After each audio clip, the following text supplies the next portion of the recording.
Snow outside the Moretti estate wasn't just cold, it was a death sentence. While the most dangerous crime family in New York feasted on roast duck and vintage wine inside a girl was freezing to death in their garden. She wasn't an enemy. She wasn't a spy. She was the maid who had poured their wine only an hour before. Lorenzo Moretti, the capo of the family, thought he had seen every kind of cruelty imaginable. But when he stepped out for a smoke and saw a trembling hand reaching out from a snowbank, the king of the underworld didn't just get angry. He declared war on his own household.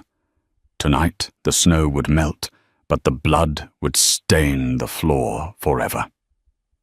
The grandfather clock in the hallway chimed 8 times, the sound echoing through the massive marble foyer of the Moretti estate like a judge's gavel. Elara Vance smoothed the front of her black uniform, her hands trembling. It wasn't from the cold, not yet, but from the sheer suffocating terror of working Christmas dinner for the Moretti crime family. "More wine, girl. Are you deaf?" The voice snapped like a whip. Elara flinched, keeping her eyes lowered as she moved toward the head of the table. Camilla Rossi sat there looking like a queen in blood-red silk. She was the daughter of the Chicago outfit, currently engaged to be married to the man at the other end of the table. Elara poured the Pinot Noir, careful not to let a single drop hit the white tablecloth. "Thank you, Elara." A deep, gravelly voice rumbled from the far end. Elara froze. Lorenzo Moretti rarely spoke to the help. He was a man of silence, a predator who ruled the eastern seaboard with a stare that could freeze hell over. He was 32, devastatingly handsome in a way that warned you to stay away and terrified Elara more than anyone. She risked a glance. Lorenzo was watching her. His dark eyes, usually void of emotion, were narrowed slightly as they tracked her trembling hand. "Don't speak to the help, Lorenzo. It gives them ideas." Camilla laughed, the sound sharp and brittle. She took a sip of her wine, and then with a deliberate flick of her wrist, she knocked her heavy silver napkin ring onto the floor. Elara immediately dropped to her knees to retrieve it. "Oh, clumsy me," Camilla said, her voice dripping with faux sweetness. She leaned down, whispering so only Elara could hear. "I saw him looking at you. Do you think because you have pretty eyes you matter? You're a rat in a house of lions." Elara grabbed the ring and stood up, her face burning. "I apologize, Miss Rossi." "Actually," Camilla said loudly, silencing the table of 12 lieutenants and captains, "I seem to have lost my diamond drop earring, the one Lorenzo gave me." Lorenzo didn't look up from his steak. "I didn't give you earrings, Camilla. I gave you a necklace." Camilla's smile didn't falter. "The other pair. I think I dropped it when I was smoking on the West Terrace earlier." "Elara, go find it." Elara looked towards the window. The blizzard outside was raging. It was a whiteout, the wind howling at 50 miles per hour. The temperature had dropped to 5 degrees below zero. "Miss Rossi," Elara whispered, "the West Terrace hasn't been shoveled. The snow is waist deep. I can look in the morning. I want to wear them for the toast at midnight." Camilla snapped her eyes, flashing with malice. "Go. Now. Or do I need to tell the staff manager that you're stealing?" Elara felt the blood drain from her face. If she was fired, she lost her room in the servants' quarters. If she lost her room, she was back on the streets where her father's gambling debts were waiting for her in the form of loan sharks who broke kneecaps for sport. She looked at Lorenzo. He was engaged in a quiet conversation with his consigliere, Stefano, and wasn't paying attention. No one would save her. "Yes, miss," Elara said softly. She retreated to the kitchen. The warmth of the ovens felt like a goodbye. "Where are you going?" Marco, the old cook, asked as she headed for the back door. "Miss Rossi lost an earring on the terrace." "In this weather, you need a coat," Marco shouted, reaching for his own oversized parka. "No time," Elara said, panic rising in her chest. She grabbed a thin wool shawl from the hook, her only personal item, and wrapped it around her shoulders. "If I'm not back in 10 minutes, she'll fire me." Elara pushed open the heavy oak door and was immediately assaulted. The wind hit her like a physical blow, knocking the breath from her lungs. The cold was instant, biting through her thin maid's uniform, like needles. She stepped out into the dark. The terrace lights were buried under drifts. She fell to her knees, the snow instantly soaking her stockings, freezing her skin. Just find it, and go back in. She began to crawl, sifting through the icy powder with bare hands. 1 minute passed, then 2. Her fingers went from stinging to burning, then to a numb, clumsy heaviness. The wind screamed, tearing the shawl from her shoulders and blowing it into the darkness. "No!" she cried, her voice swallowed by the storm. She couldn't feel her feet anymore. She was disoriented. Which way was the door? The snow was swirling so hard she couldn't see the lights of the house, even though she was only 20 feet away.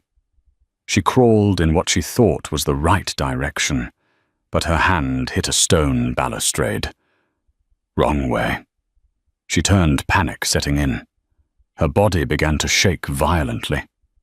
Her vision blurred. The cold was no longer painful. It was making her sleepy. It felt like a heavy, warm blanket, urging her to lay down. "I'll just rest for a second," she thought, curling into a ball near the stone railing. Just a second. Inside the dining room, the fire roared and the wine flowed. Outside, Elara Vance closed her eyes, the snow rapidly covering her small form, burying her alive, while the man she feared and admired sat just through the glass, unaware he was about to lose the only innocent thing left in his world. Lorenzo Moretti was bored. He swirled the amber liquid in his glass, tuning out the sycophantic laughter of his underbosses. He hated Christmas. He hated the pretense of holiness when everyone at this table had blood under their fingernails. But mostly he hated the arrangement with Camilla. It was a business merger, nothing more. Her father controlled the shipping routes in Chicago. Lorenzo controlled the ports in New York. A marriage cemented the alliance. But Camilla was cruel. He had seen the way she treated the staff, the way she sneered at anyone she deemed beneath her. Lorenzo's eyes drifted to the spot where the little maid had been standing. Elara. He knew her name. He knew she had been working here for 6 months. He knew she sent half her paycheck to a hidden account to pay off a debt that wasn't hers. He made it his business to know everything about everyone under his roof. But she was gone. She had been gone for a while. "Where is the girl?" Lorenzo asked, his voice cutting through the chatter. Camilla paused, a forkful of potato halfway to her mouth. "Who?" "The maid." "Elara," Lorenzo said. "We need more wine. She's been in the kitchen for 20 minutes. "Oh, she's not in the kitchen," Camilla said dismissively. "I sent her on an errand." Lorenzo placed his glass down. The heavy crystal made a dull thud against the wood. The table went silent. When the boss stopped drinking, everyone stopped breathing. "An errand," Lorenzo repeated, his voice dangerously low. "It is 11 at night. We are in the middle of a blizzard that has grounded flights, Camilla. What errand?" Camilla rolled her eyes, clearly annoyed that he cared. "She's just outside looking for my earring, on the terrace." Lorenzo stared at her, For a moment, his brain refused to process the idiocy of the statement. Outside. Yes, don't be dramatic, Lorenzo. It's just a little snow. Lorenzo stood up. The movement was so abrupt that his heavy chair screeched backward and toppled over. Stefano! Lorenzo barked at his consigliere. The exterior temperature. Stefano checked his watch immediately. Current reading is -8 boss, with wind chill -20. Lorenzo looked at Camilla. His eyes, usually cold, were now blazing with a fire that promised violence. How long has she been out there? Camilla faltered, shrinking back into her seat. I don't know. Maybe 20 minutes, 30. 30 minutes, Lorenzo roared. The sound was terrifying, a raw, primal eclosion of rage that made the seasoned killers at the table jump. He didn't say another word. He turned and sprinted. He didn't go to the kitchen. He went straight for the French doors in the dining room that led to the west terrace. He unlocked them and threw them open. The wind hit the dining room like a bomb. Snow blasted inside, extinguishing the candles and sending napkins flying. The guests screamed, shielding their faces. Lorenzo stepped out into the white hell. Elara! He screamed. The wind tore the name from his lips. He couldn't see 3 feet in front of him. He was wearing a 3-piece Italian suit, and the cold bit through it instantly. He couldn't imagine what it was doing to a girl in a polyester uniform. Elara! He waded through the knee-deep drifts. He scanned the terrace, his heart hammering against his ribs in a way it never did during a gunfight. Please let her be alive. Please. He moved toward the edge of the balcony.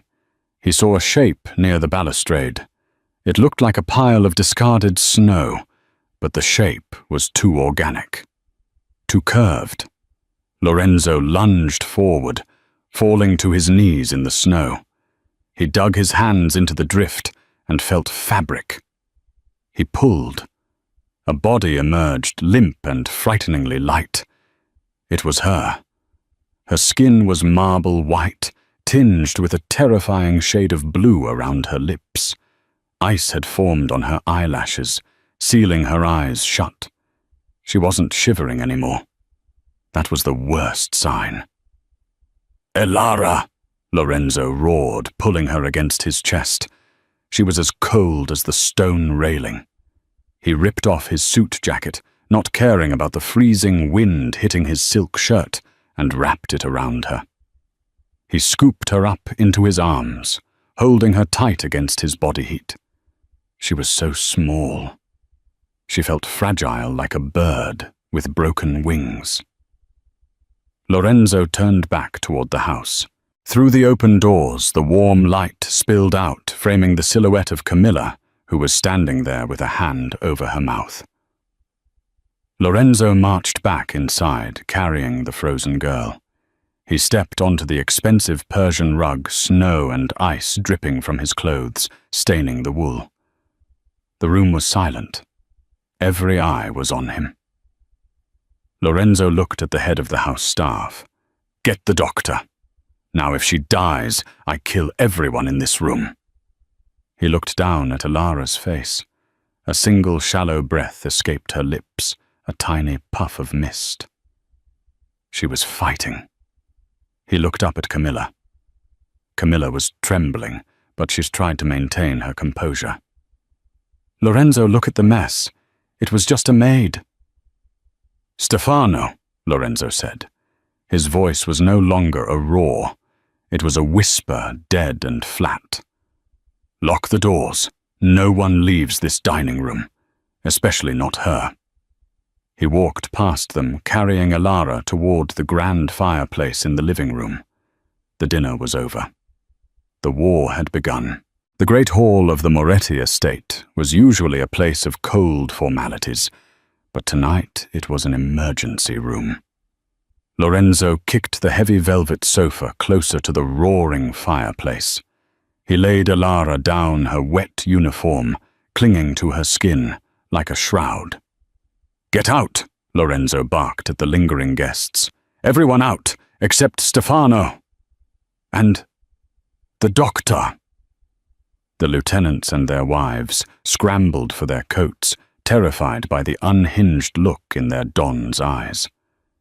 Camilla Rossi stood her ground near the doorway, her face pale but her chin high. "You are embarrassing me, Lorenzo," she hissed. "Over a servant." Lorenzo didn't look at her. His hands were busy. He knew the protocol for hypothermia. He had seen men freeze in the Alps during a botched smuggling operation years ago. You couldn't just warm them up. You had to remove the cold first. He reached for the collar of Alara's dress. The cheap polyester was frozen stiff. With a single violent jerk, he ripped the uniform down the middle. "What are you doing?" Camilla shrieked, taking a step forward. "Have you no shame?" "She is dying, you stupid woman," Lorenzo snarled. He stripped the sodden fabric from Alara's body, leaving her in her simple, threadbare cotton undergarments. Her skin was terrifyingly pale, the veins standing out in stark blue maps across her arms. He grabbed the heavy fur throw from the armchair and wrapped her tightly, cocooning her. Then he did something that made Stefano, his hardened consigliere, widen his eyes. Lorenzo sat on the floor, pulled Alara's frozen body into his lap, and began to rub her arms and legs vigorously, using his own body heat to try and restart her system. "Come on," he whispered against her hair, his voice ragged. "Fight, Alara. You didn't survive the streets to die in my backyard." The front door banged open. Dr. Aris Thorne, the family's private surgeon, rushed in, shaking snow from his coat. He carried a trauma bag. "Status?" Dr. Thorne asked, dropping to his knees beside them. "Pulse is thready. Respiration is shallow. She was out there for 30 minutes at -20 degrees. Lorenzo reported, his hands never stopping their friction against her skin. Dr. Thorne worked quickly. He checked her pupils, then pulled a syringe from his kit. "I'm giving her epinephrine to support her heart and warm saline the 4. We need to get her core temperature up slowly, or she'll go into shock." As the needle pierced Alara's skin, she let out a low, pained moan. Her eyes fluttered but didn't open. "It hurts," she whimpered, her teeth chattering so hard it sounded like bones breaking. "It burns." "That's good," Dr. Thorne said, sweating despite the cold room. "Pain means the nerves are waking up. Keep holding her, Lorenzo. She needs the heat." Lorenzo held her tighter, rocking her slightly. He looked up, his eyes locking onto Camilla, who was still watching with a look of disgust. "Get out of my house," Lorenzo said. The volume was low, but the tone was final. Camilla laughed nervously. "Lorenzo, don't be ridiculous. We're getting married in 3 months. Your father will be lucky if I don't send him your head in a box," Lorenzo said. He stood up slowly, carefully transferring Alara's weight to the sofa. He walked toward Camilla. He towered over her. For the first time, the Ice Queen of Chicago looked small. "You sent a girl to die for an earring," Lorenzo said. "You have no honor. You have no heart. And you will never sit at my table again. You can't do this." Camilla stammered, tears of rage welling in her eyes. "This merges the families. You need the shipping routes." "I'll take the routes by force," Lorenzo said, his voice void of emotion. "Matteo." The head of security stepped forward. "Yes, boss." "Escort Miss Rossi off the property. If she resists, throw her in the snow. Let her see how it feels." "You'll regret this," Camilla screamed as Matteo grabbed her arm. "She's just a maid." "She's nobody." Lorenzo watched until the door slammed shut, sealing the storm outside. He turned back to the fire, to the small, shivering form on his couch. "She's not nobody," Lorenzo muttered to himself. "Not anymore." Elara woke up to the smell of sandalwood and expensive tobacco. She wasn't cold. In fact, she was enveloped in a warmth so luxurious it felt like a sin. She shifted, expecting the lumpy mattress of the servants' quarters and the drafty window. Instead, she felt silk sheets sliding against her skin. Her eyes snapped open. She was in a room she had only ever seen while cleaning it. The master suite. The ceiling was high-painted with Renaissance-style frescoes. The fireplace across the room was lit, casting dancing shadows on the dark mahogany furniture. Panic spiked in her chest. I fell asleep outside. "I'm going to be fired." She tried to sit up, but a wave of dizziness slammed her back down. Her hands and feet throbbed with a dull, aching pulse, the aftermath of the frostbite. "Easy," a voice said from the shadows. Elara gasped, pulling the duvet up to her chin. Lorenzo Moretti was sitting in a leather wingback chair in the corner watching her. He had discarded his suit jacket and tie. His white shirt was unbuttoned at the top, his sleeves rolled up to reveal muscular forearms covered in intricate tattoos. He looked exhausted and dangerous. "Mr. Moretti," Elara croaked. Her throat felt like sandpaper. I'm so sorry. I didn't mean to fall asleep. I'll leave immediately." She tried to swing her legs out of bed, but Lorenzo was there in a flash. His hand gently pushed her shoulder back down. "You didn't fall asleep, Elara. You almost died." His hand lingered on her shoulder. His touch was warm, firm, and terrifyingly gentle. "The earring," she whispered. "Did I find it?" Lorenzo's jaw tightened. He reached into his pocket and pulled out a small, glittering object. He tossed it onto the bedside table. It was the diamond drop earring. "Matteo found it." Lorenzo lied. "It was in Camilla's purse. She never lost it." Elara stared at the earring. The realization hit her slowly like a bruise forming. She knew. "She wanted to hurt you," Lorenzo said bluntly. "Because she saw me looking at you." Elara looked away, shame burning her cheeks. "I am just the help, sir. I'm not worth looking at." Lorenzo reached out, placing a finger under her chin and turning her face back toward him. His eyes searched hers, intense and probing. "You stayed out there," he said softly. "Why didn't you come back in when it got too cold? Why risk your life for a job?" "I couldn't lose this job," Elara said, her voice trembling.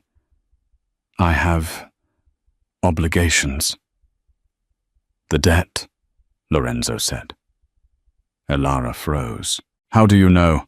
I know everything that happens in my city," Lorenzo said, stepping back. He walked to the table and poured a glass of water, handing it to her. "You send 70% of your wages to a loan shark named Vinny the Rat Gotti in Queens, your father's debt, correct?" Elara gripped the glass, her knuckles white. "He threatened to burn down my father's nursing home. I had to pay." Lorenzo watched her. Most people in her position would have stolen from him. They would have sold secrets to his enemies.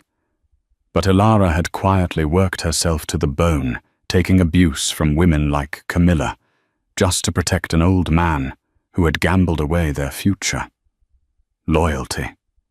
It was the rarest currency in Lorenzo's world, and this girl had it in her blood. "The debt is gone," Lorenzo said calmly. Elara blinked. "What? Vinny Gotti had a visit from my associates an hour ago. He has decided to forgive the debt and retire to Florida. Permanently." Elara's mouth fell open. Why would you do that? Because you are under my protection now, Lorenzo said, and because I need something from you. Elara's heart hammered. What could the Mafia Don want from a maid? What do you need? She asked, fearing the answer. Lorenzo walked over to a small table near the window. On it sat a beautiful hand-carved marble chess set. The game was in progress. For 3 months, Lorenzo said, staring at the board. I have been playing a game against myself. I leave the board set up in the library. Every morning I make a move. And every evening when I return, someone has moved the black pieces. He turned to look at her. I thought it was Stefano. He denied it. I thought it was a ghost. Lorenzo's eyes narrowed. But the moves, they were brilliant, aggressive, unconventional, grandmaster level. He picked up the black queen. Yesterday before dinner, the black side executed a queen's gambit variation that I have never seen before. It trapped my king in 4 moves. Lorenzo walked back to the bed, holding the chess piece up. You clean the library every day at 4 p.m., Elara. Was it you? Elara swallowed hard. The secret she had kept hidden for so long, the one thing that belonged only to her, was out. I didn't mean to interfere, she whispered. The board, it called to me. The position was unbalanced. It needed to be fixed. Lorenzo looked at her as if he was seeing her for the first time. Not as a maid, not as a victim, but as an equal. Who are you, Elara? He asked intensely. Waitresses don't play chess like Kasparov. Who taught you? Elara looked down at her hands. My father wasn't always a gambler, sir. Before the addiction, before the crash. His name was Victor Vance, the mathematics professor at MIT. Lorenzo's expression didn't change, but his eyes lit up. Victor Vance, the man who had revolutionized game theory before disappearing into obscurity and debt. You're the daughter of the numbers king, Lorenzo murmured. He taught me everything, Elara said softly. Patterns, strategy, probability. He said life is just a game of chess. If you control the center, you control the outcome. And yet, Lorenzo gestured to the room. You are cleaning floors. Strategy doesn't pay the rent when you're blacklisted, she replied with a sudden sharp bitterness. Lorenzo smiled. It was the first time she had seen him smile. It was terrifying and beautiful. Rest, Elara, he said. Tomorrow you don't clean the floors. Tomorrow we play a real game. He turned to leave but stopped at the door. And Elara? Yes, sir. The next person who disrespects you in this house will answer to me. You are no longer the maid. You are the guest of honor. He closed the door. Elara sank back into the pillows, her mind racing. She was warm, she was safe, and her father was safe. But she knew the rules of chess. Lorenzo Moretti had just made his opening move. He had saved her pawn. But now he expected her to help him win the war. The next morning, the Moretti estate was quiet, but the tension in the air was thick enough to choke on. Elara was given clothes, not a uniform, but a cashmere sweater and soft wool trousers that Lorenzo had ordered from a boutique in Manhattan. They fit perfectly. She walked down the grand staircase feeling like an imposter. The staff, Marco the cook, the other maids, watched her with wide eyes. They didn't speak to her. The barrier had been breached. She was one of them now. She found Lorenzo in the library. He wasn't alone. Stefano was there along with 3 other men Elara recognized as capos, high-ranking captains in the Moretti crime family. They were arguing. "Camilla's father is furious, Lorenzo," Stefano was shouting, slamming his hand on the desk. "He's threatening to block the shipment coming into Newark. That's $50 million in product." "Let him try," Lorenzo said calmly from his desk. He was polishing a handgun with a white cloth. "If he blocks Newark, we burn his warehouses in Jersey. This is war, Lorenzo." "Over a girl," one of the capos shouted. "Is she worth 50 million? Lorenzo looked up. He saw Elara standing in the doorway. "Gentlemen," Lorenzo said, his voice dropping to a silken threat. "We have company." The men turned. Their eyes raked over Elara with a mix of curiosity and hostility. "Come in, Elara," Lorenzo said. He gestured to the chair beside his desk, not the corner. Beside him. Elara walked forward, her legs shaking, but she forced herself to keep her head up. "Control the center. This is the girl," the capo sneered. "She looks like a stiff breeze would break her." "This is Elara," Lorenzo corrected, "and she is going to solve our problem." The men laughed. "She's going to fight the Rossi family." "No," Lorenzo said. He stood up and walked over to a large map pinned to the wall. It showed the shipping routes of the East Coast. Complex lines of distribution, police patrol zones and rival territories. It was a mess of red and blue markers. "The Rossi family is using a distribution pattern I can't crack," Lorenzo admitted.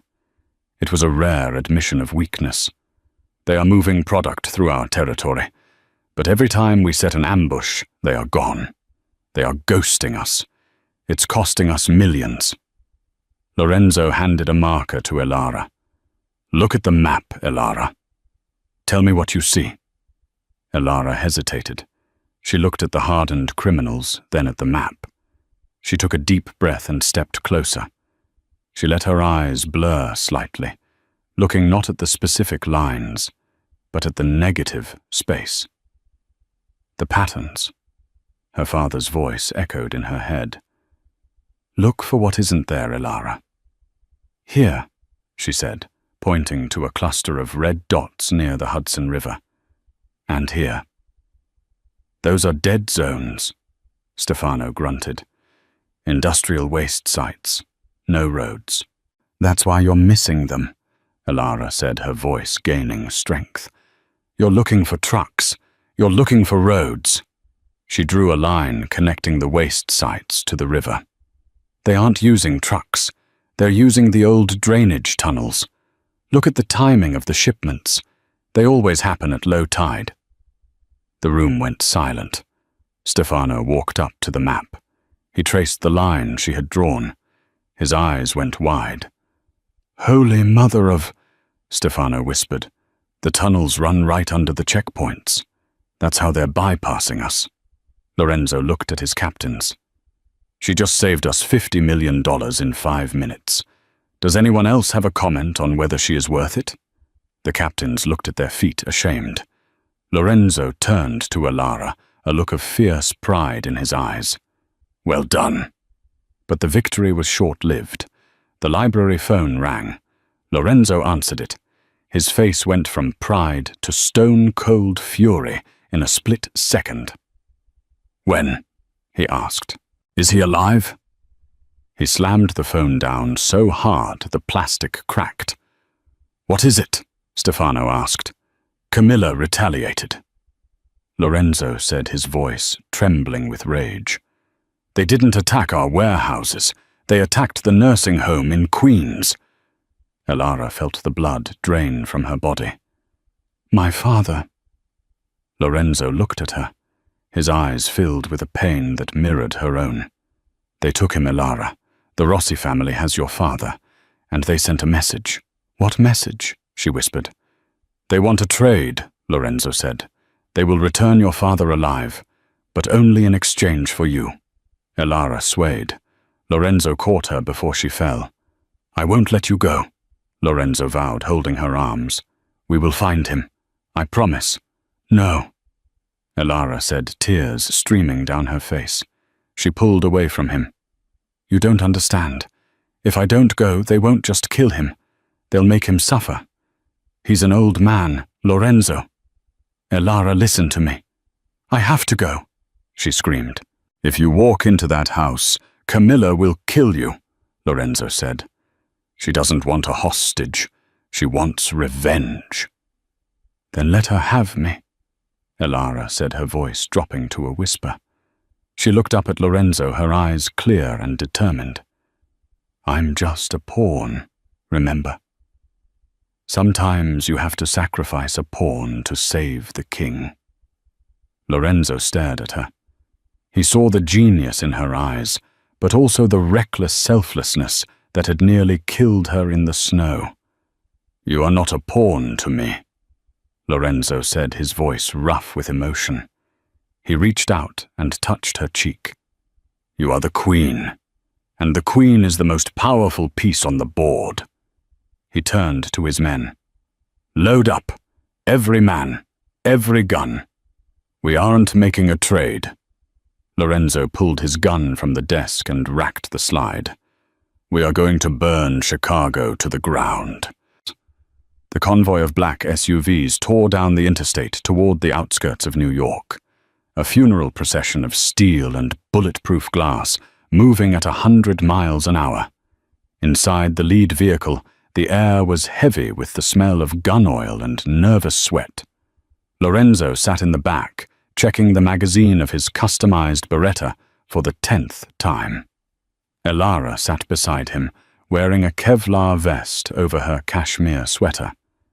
She looked small, terrified, but her hands were steady as she stared out the window at the passing blur of snow-covered trees. We are approaching the rendezvous point. Stefano's voice crackled over the radio from the front seat. The old shipyard on the docks, Rossi territory. It's a trap, Elara said quietly. She wasn't asking. She was stating a fact. We know, Lorenzo replied, holstering his weapon. That's why we brought the whole family. No, Elara shook her head, her mind working through the variables like a computer. It's not just a trap. It's a fork. In chess, a fork is when you attack two pieces at once. Camilla isn't just targeting us. She's targeting your home. Lorenzo frowned. My estate is a fortress. I left 20 men there. Camilla knows that, Elara said. She lured you out here with my father, while you're here fighting her soldiers who is watching the back door. Lorenzo's eyes widened. He grabbed the radio. Team B, report status at the estate. Static. Then a garbled voice. Breached. Heavy fire. Inside the walls. The line went dead. Turn around, Lorenzo roared at the driver. No! Elara grabbed his arm. If we turn around, my father dies. If we stay, you lose your home. It's a classic fork. I can't save both, Lorenzo snarled, the veins in his neck bulging. He was the king of New York, and he was being outplayed. Yes, you can, Elara said. Her eyes were sharp, calculating. You go back. Save your home. Save your empire. And leave you. Lorenzo looked at her as if she were insane. Never. I can get my father, Elara said. I know how Camilla thinks. She's arrogant. She expects you to come charging in like a bull. She doesn't expect a mouse. Elara, give me a gun, she interrupted him. And give me Stefano. Lorenzo stared at her for a long, agonizing second. He saw the fire in her. The transformation was complete. The freezing girl in the snow was gone. In her place was a woman made of steel and ice. Stefano, Lorenzo barked. You stay with her. If anything happens to her, do not come back to me alive. Understood, boss, Stefano said, looking grim. Lorenzo grabbed Elara's face in his hands. He kissed her hard and desperate, a promise of violence and devotion. "Survive! That is an order." He jumped out of the SUV, signaling the rest of the convoy to turn back. Elara watched him go, her heart aching, then turned to the driver. "Drive," she said. "Drive into the trap." The shipyard was a graveyard of rusted metal and shipping containers. Snow swirled around the towering cranes, obscuring vision. Elara and Stefano moved through the shadows of a massive dry dock. They could hear voices ahead, shouting laughter. They found them in an old warehouse. In the center of the vast, empty space, Victor Vance was tied to a chair. He looked beaten, his face bruised, but he was alive. Standing over him was Camilla, wearing a white fur coat that looked pristine against the grime of the warehouse. She was flanked by 10 armed guards. "He's not coming," Camilla sneered, kicking Victor's chair. "Your boyfriend abandoned you, old man. He chose his precious house over a washed-up gambler." "Lorenzo is smarter than you," Victor wheezed, spitting blood. "He knows a bad trade when he sees one." "We'll see," Camilla said. She pulled a gold-plated pistol from her coat. "I'll send him your ear first." "Camilla!" The voice rang out, clear and strong. Camilla spun around. Elara stepped out from behind a shipping crate, her hands raised. She was alone. Stefano was nowhere to be seen. "Well, well," Camilla laughed. "The maid returns. Did you come to clean up the blood?" "I came to make a deal," Elara said, walking steadily toward the circle of gunmen. "You have nothing I want," Camilla spat. "I wanted Lorenzo. I wanted to see him bleed. But killing you will be a nice consolation prize." "You don't want to kill me," Elara said calmly. "Because if you do, you'll never find the ledger." Camilla paused. "What ledger? The one I found while cleaning Lorenzo's office?" Elara lied, her voice steady. "The black ledger. The one that lists every corrupt judge, every paid-off politician, and every offshore account the Moretti family owns. I stole it. It's my insurance policy." Camilla's eyes narrowed. That ledger would make her the most powerful woman in the underworld. It was worth more than a marriage alliance. It was worth an empire. "Where is it?" Camilla demanded, stepping closer. "Let my father go," Elara said. "Walk him out of here. When he's safe, I'll take you to it." Camilla studied her. She saw a terrified girl trying to bargain. She didn't see the trap. "Fine," Camilla waved her hand. "Cut him loose. Get him out of here." 2 guards cut Victor's ropes. He stumbled up, looking at Elara with terror. "Elara, no." "Go, Dad," she said, her eyes locking with his. "Go to the car. Run." Victor stumbled toward the exit. The guards let him pass. As soon as he was gone, Camilla turned the gun on Elara. "Now, the ledger." "It's right here," Elara said. She reached into her pocket. The guards tensed. Elara pulled out her hand. It was empty. She smiled. A cold, terrifying smile that looked just like Lorenzo's. Checkmate. Suddenly, the lights in the warehouse cut out. Pitch blackness engulfed the room. Crack! Boom! A flashbang grenade exploded in the center of the group, blinding everyone. From the rafters above, Stefano and a team of 3 elite snipers opened fire. They had been climbing the catwalks while Elara provided the distraction. The sound was deafening. Muzzle flashes lit up the dark like strobe lights. Camilla screamed, firing wildly into the dark.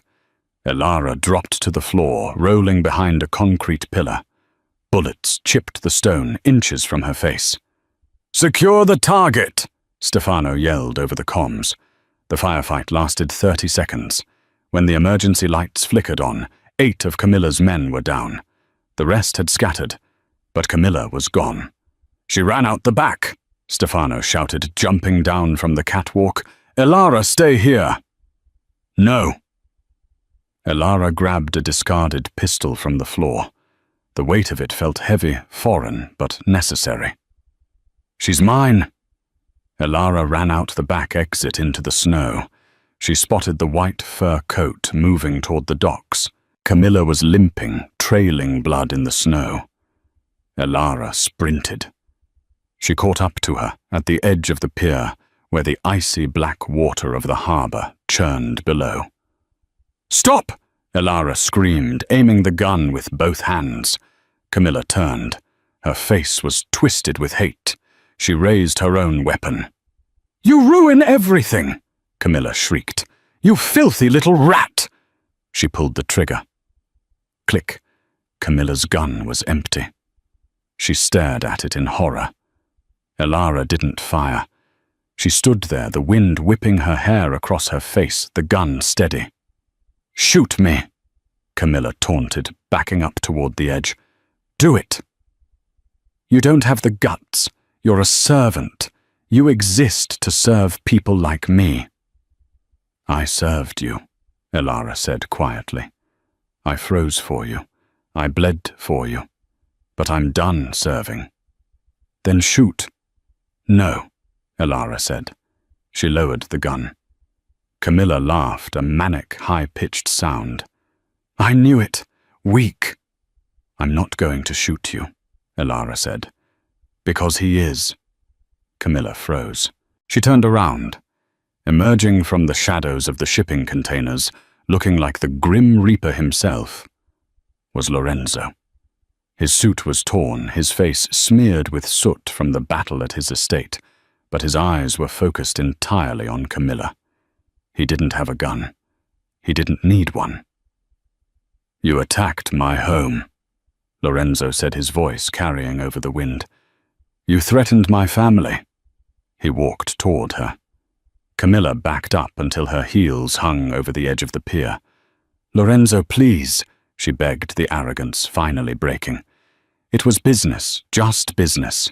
"Elara is not business," Lorenzo said. He stopped 3 feet from her. "Elara is personal." He looked at Elara. "Do you want her dead?" It was the ultimate offer of power. The maid held the life of the princess in her hands. Elara looked at the shivering, pathetic woman in the white coat. She remembered the cold. She remembered the insults. "I don't want her dead," Elara said. "I want her to know what it feels like."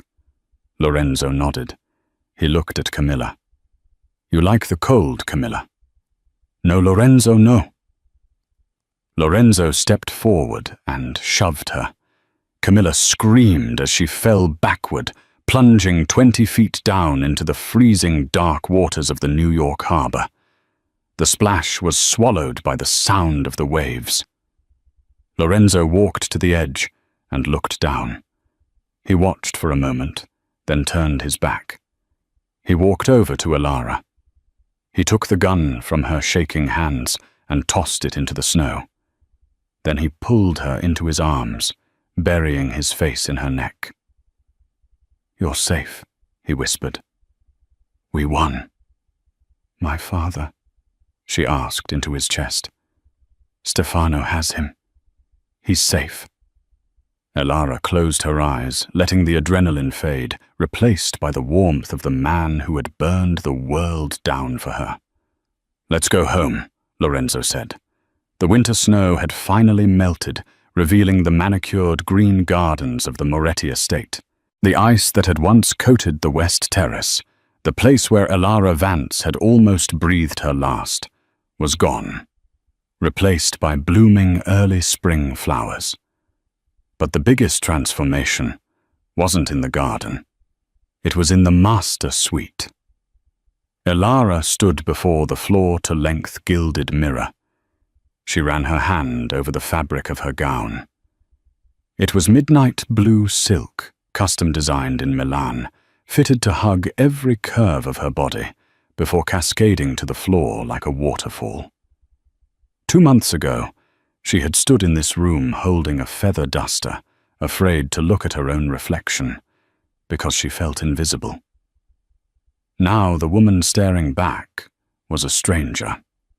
Her hair was swept up in an intricate chignon, revealing the diamond necklace that rested against her collarbone, heavy cold and undeniably powerful. "Are you ready?" Elara turned. Victor Vance stood in the doorway. He looked 10 years younger. The hollow cheeks of his gambling addiction had filled out. His suit was crisp, and his eyes were sharp. He wasn't just a recovered addict. He was now the head financial strategist for the Moretti family. His mind, once wasted on poker tables, was now balancing the books of $1 billion empire. "I don't know, Dad," Elara whispered, smoothing her dress. "There are 300 people down there, the heads of the 5 families. They know who I was. They know I scrubbed their floors." Victor walked over and took her hands. "Let them remember. It will make them fear you more. You didn't inherit this power, Elara. You survived for it. You earned it." Elara took a deep breath. "Checkmate." Victor smiled a genuine, proud smile. "Checkmate."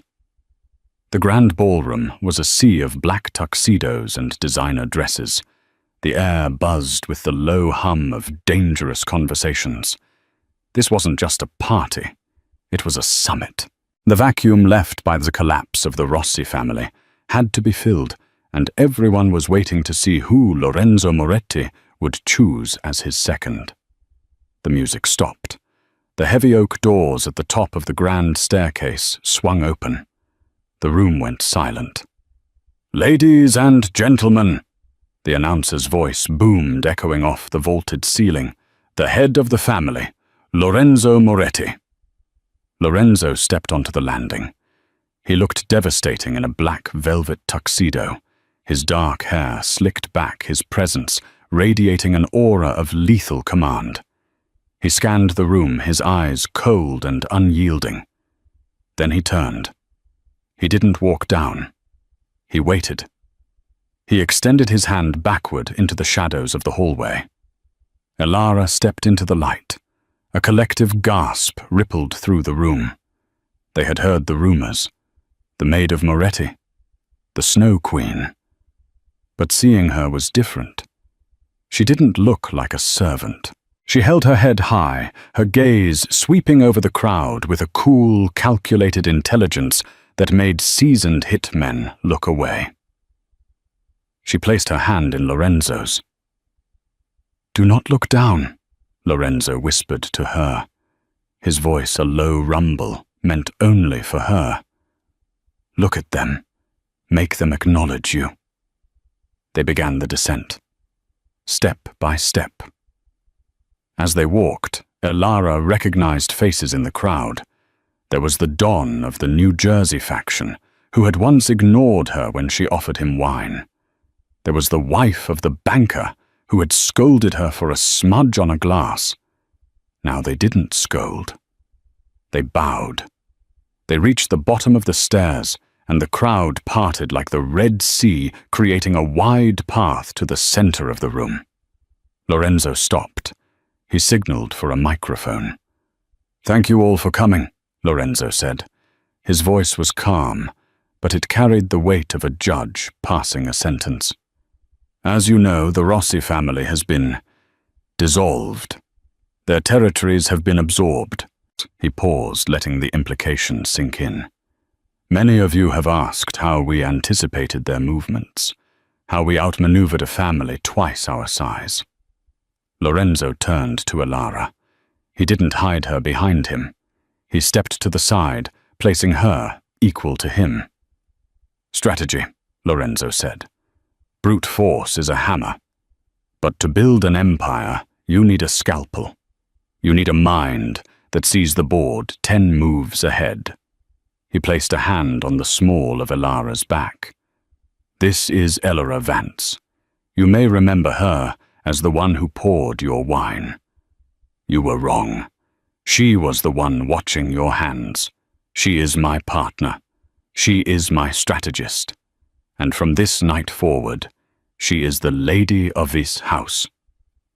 Any disrespect shown to her is a declaration of war against me." The room was so quiet you could hear the ice melting in the glasses. Then Stefano, standing in the front row, began to clap. Then Victor. Then the captains. Slowly the applause spread until the entire room was thundering with it. It wasn't just polite applause. It was the sound of submission. They accepted the new order. Lorenzo handed the microphone away and turned to Elara. The public performance was over. Now it was just them. "You did it," he murmured, brushing a stray lock of hair from her forehead. "You own the room." "I don't care about the room," Elara admitted, her voice trembling slightly now that the adrenaline was fading. She looked up at him, her eyes shining. "I just wanted to know that I belong here, with you." Lorenzo's expression softened, the mask of the Don slipping away, to reveal the man who had desperately rubbed warmth into her frozen limbs on Christmas night. "Elara," he said softly, "look around. You walked these halls when they were cold and empty. You brought life back to this place. You didn't just save my business. You saved me." He pulled a small box from his pocket. He didn't kneel. Kings don't kneel. But he opened it in front of her. Inside wasn't just a diamond. It was a custom ring, the setting designed to look like a queen chess piece, crowned with a massive, flawless blue diamond that matched her dress. "I told you once that the queen is the most powerful piece on the board," Lorenzo said. "Will you be mine?" Tears pricked Elara's eyes. She nodded, unable to speak. Lorenzo slid the ring onto her finger. It fit perfectly. He leaned in, his lips brushing against her ear. "You know I still have the chessboard set up in the library. It's your move." Elara laughed, a sound of pure, unburdened joy. She grabbed the lapels of his tuxedo and pulled him down for a kiss. It was a kiss that sealed her fate, a promise of a lifetime of battles fought and won together. As they kissed, the snow began to fall outside the window again, light, gentle flakes. But this time, Elara wasn't afraid of the cold. She was in the arms of the fire, and she was finally, truly home. The maid was gone. Long live the queen. And that is the epic conclusion of Elara and Lorenzo's story.